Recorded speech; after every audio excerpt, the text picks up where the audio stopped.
All right, so you feel like you're being pulled in 10 different directions all the time and you can't stay on task and you can't stay focused. And when you really do try and you sit down in your flower chair with your little laptop desk in front of you, your cat walks over and walks across the laptop and completely distracts you. Yeah, that's your day-to-day life.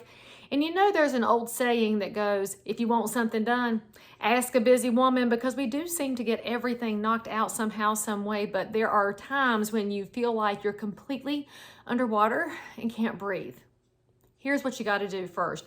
Take control of something. Now, you can't control everything, especially if you're an entrepreneur. Your life is literally a series of wildfires and bonfires and sparks that are going to turn into wildfires and bonfires, but you can control something. And the first thing you can control is what time you wake up.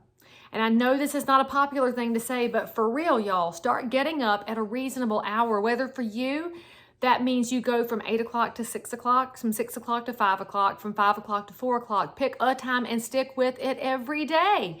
If you set your alarm for 5 o'clock and all you do is hit snooze and snooze and snooze and snooze, then you haven't even taken control of starting your day. I will tell you, it changed my life forever when I made a decision to get up at 4 o'clock so that I could run at 4:30. Now, frankly, what helped me a ton was having run-in friends, hey, run club, because they expected me to show up.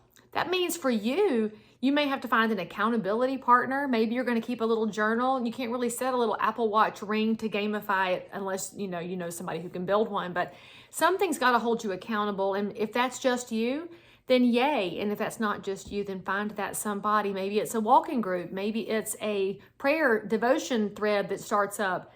I don't know what it will be for you, but I also know that for myself, if I don't take control of my health and well-being, nobody's really going to do that for me. So why do I run?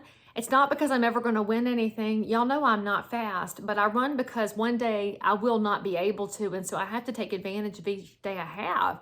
And frankly, I like food. I like to eat. So I run so that I can eat. And so me getting up to run takes control of my health so that I can manage other things that I enjoy, because everything in life is a trade-off.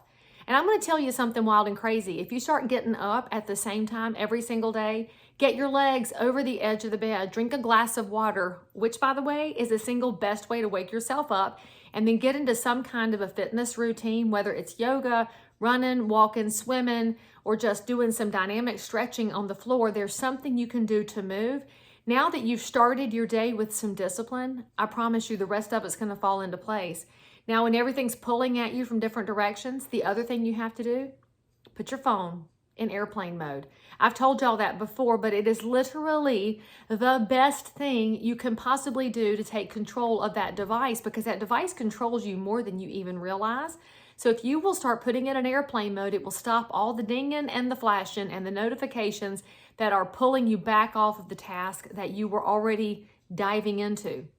Do these couple of things. Let me know how it changes for you, and I'll see you next time.